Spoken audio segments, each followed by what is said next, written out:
Pai, e do Filho, e do Espírito Santo.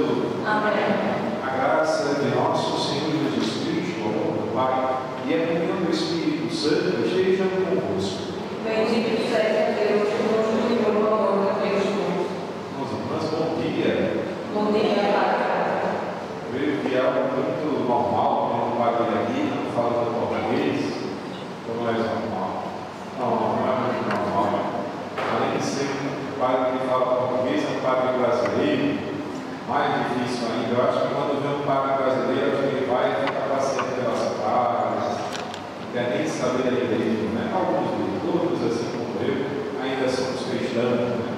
Participamos das Santas Missas, mas que bom poder, nesta igreja de Nossa Senhora de Fátima, celebrar uma missa junto com meus irmãos e irmãs de língua portuguesa, graças ao Daniel, né, que conversa com o pastor da igreja, né, viu a possibilidade de rezarmos juntos esta missa em português. Eu sou o padre Hugo Galvão, sou do estado do Rio Grande do Norte, no Brasil, logo ali na pontinha do Brasil, na curvazinha mais perto da Europa.